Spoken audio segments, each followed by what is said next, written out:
ಪ್ರೀತಿಯ ವೀಕ್ಷಕರಿಗೆ ನನ್ನ ನಮಸ್ಕಾರಗಳು. ಇವತ್ತಿನ ವಿಡಿಯೋದಲ್ಲಿ ನಾವು ತುಂಬಾ ರುಚಿಯಾಗಿರುವಂತಹ ಮೂಲಂಗಿಯಿಂದ ಹೇಗೆ ಸಾಂಬಾರ್ ಮಾಡೋದಂತ ನೋಡೋಣ ಬನ್ನಿ ಸ್ನೇಹಿತರೆ.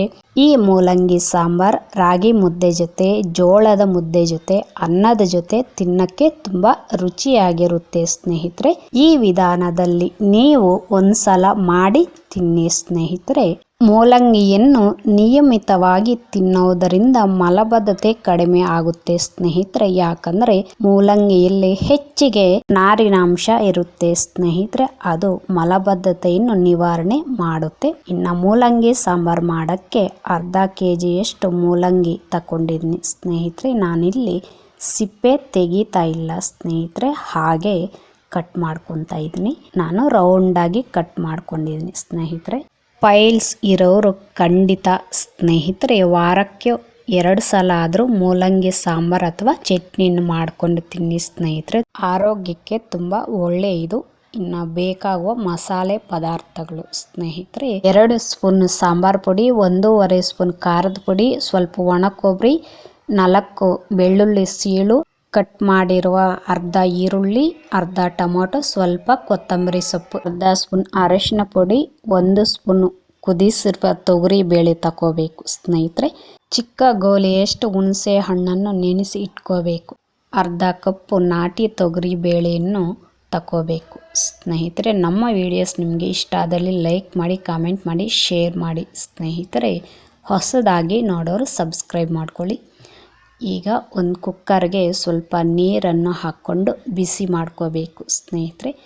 ಆ ಬಿಸಿ ನೀರಿಗೆ ನಾವು ತಗೊಂಡಿರುವ ತೊಗರಿ ಬೇಳೆಯನ್ನು ತೊಳೆದು ಹಾಕ್ಕೋಬೇಕು. 2 ರಿಂದ 3 ವಿಸಿಲ್ ಇಟ್ಕೋಬೇಕು ಸ್ನೇಹಿತರೆ. ತೊಗರಿ ಬೇಳೆ ಚೆನ್ನಾಗಿ ಕುದಿಬೇಕು ಸ್ನೇಹಿತರೆ. ನೋಡಿ, ಚೆನ್ನಾಗಿ ಬೆಂದಿದೆ ತೊಗರಿ ಬೇಳೆ. ಕುದಿಸ್ಕೊಂಡಿರುವ ಈ ತೊಗರಿ ಬೇಳೆ 1 ಸ್ಪೂನ್ ಖಾರ ರುಬ್ಕೊಳ್ಳುವಾಗ ಹಾಕ್ಕೋಬೇಕು ಸ್ನೇಹಿತರೆ.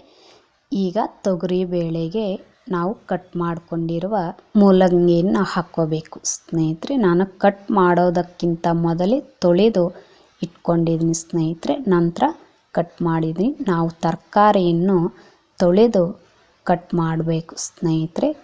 ಕಟ್ ಮಾಡಿ ತೊಳಿಬಾರದು, ಅದರಲ್ಲಿರುವ ಪೋಷಕಾಂಶಗಳು ಹೋಗುತ್ತೆ.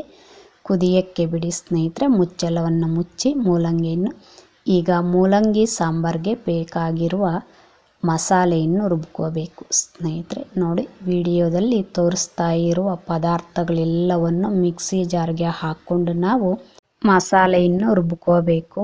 ರುಬ್ಬಿರುವ ಮಸಾಲೆ ಮತ್ತು ಹುಣಸೆ ಹಣ್ಣನ್ನು ಇಸ್ಕೊಂಡಿರುವ ನೀರು ಸ್ನೇಹಿತರೆ. ಈಗ ಕುದೀತಾ ಇರುವ ಮೂಲಂಗಿಗೆ ನಾವು ರುಬ್ಕೊಂಡಿರೋ ಮಸಾಲೆಯನ್ನು ಸೇರಿಸ್ಕೋಬೇಕು.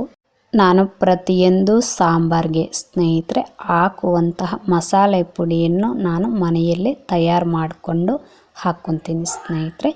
ಈಗ ಟೊಮೊಟೊ ಹಾಗೆ ಹುಣಸೆ ಹಣ್ಣನ್ನು ನೀರು ಸೇರಿಸ್ಕೊಂಡು ರುಚಿಗೆ ತಕ್ಕ ಉಪ್ಪು ಹಾಕ್ಕೋಬೇಕು ಸ್ನೇಹಿತರೆ. ಚೆನ್ನಾಗಿ ಕಳಿಸ್ಬಿಟ್ಟು ಕುದಿಯಕ್ಕೆ ಬಿಡಿ ಸ್ನೇಹಿತರೆ. ನೀವು ಕುಕ್ಕರಲ್ಲಿ ವಿಸಿಲ್ ಇಡಬೇಕಂದ್ರೆ 2 ವಿಸಿಲ್ ಇಟ್ಕೊಳ್ರಿ ಸ್ನೇಹಿತರೆ. ನಾನಿಲ್ಲಿ ಕುದಿಸ್ಕೊತಾ ಇದ್ದೀನಿ. ಮುಚ್ಚಳವನ್ನು ಮುಚ್ಚಿ ಕುದೀತಾ ಇದೆ ನೋಡಿ ಸ್ನೇಹಿತರೆ. ಮೂಲಂಗಿ ಸಾರು ತುಂಬ ರುಚಿಯಾಗಿರುತ್ತೆ ಸ್ನೇಹಿತರೆ. ನೀವು ಒಂದ್ಸಲ ಈ ವಿಧಾನದಲ್ಲಿ ಮಾಡಿ ತಿನ್ನಿ ಸ್ನೇಹಿತರೆ. ಹೊಸದಾಗಿ ನೋಡೋರು ಸಬ್ಸ್ಕ್ರೈಬ್ ಮಾಡಿಕೊಂಡು ಪಕ್ಕದಲ್ಲಿರುವ ಬೆಲ್ ಐಕಾನ್ ಒತ್ತಿ ಸ್ನೇಹಿತರೆ.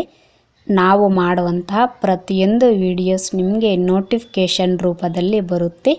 ಎಲ್ಲರಿಗಿಂತ ನೀವೇ ಮೊದಲು ನೋಡಬಹುದು ನಮ್ಮ ವಿಡಿಯೋಸನ್ನು.